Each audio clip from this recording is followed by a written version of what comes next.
Samantala sa bayan naman ng Kapalong, Davao del Norte, nihayag ng mga taga-suporta ng PDP laban senatorial slate na itinuturing nilang mahalagang sandali ang nalalapit na halalan ngayong taon.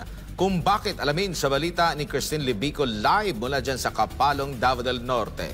Christine, mayong gabi. Yes, mayong gabi, kapartner Admar. Sabi nga ng mga taga-suporta ng PDP laban senatorial, isang critical moment o mahalagang sandali ang magaganap na midterm elections ngayong taon para sa kanila. Ito na ang pagkakataon upang pumili ng mga politikong tunay na nagmamahal sa bayan at may malasakit sa kapakanan ng mga Pilipino. Isang hakbang tungo sa pagsasaayos ng bansang Pilipinas. Ang mga taga-Kapalong Davao del Norte nga ay nagpahayag na ng kanilang buong suporta sa mga tumatakbong senador sa ilalim ng PDP laban na ini-endorso ni dating Pangulong Rodrigo Duterte.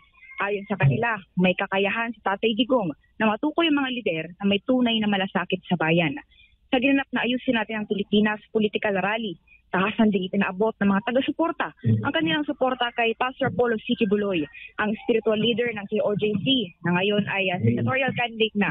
Ayon sa kanila, malaki ang magiging papel ng mga susunod na senador tulad ni Pastor Kibuloy sa pagdadala ng tunay na pagbabago sa gitna ng lumalalang kalagayan ng bansang Pilipinas. Para sa kanila, ang 2025 midterm elections ay isang turning point o game changer at isang pagkakataon upang matuldukan ang mga pang-aabuso ng mga nasa kapangyarihan. Lalo na hinihiling niyang maibalik na ng bansa sa tamang landas, kabilang na ang pagbangon ng dating Pangulo. Matapos ang sigal na pagkakaaresto nito, pinabot din ng mga dumalo ang kanilang paniniwala na ang dapat iboto ay hindi basta politiko, kundi tunay na lider na may kakayahang ituwid ang baluktot na sistema ng gobyerno.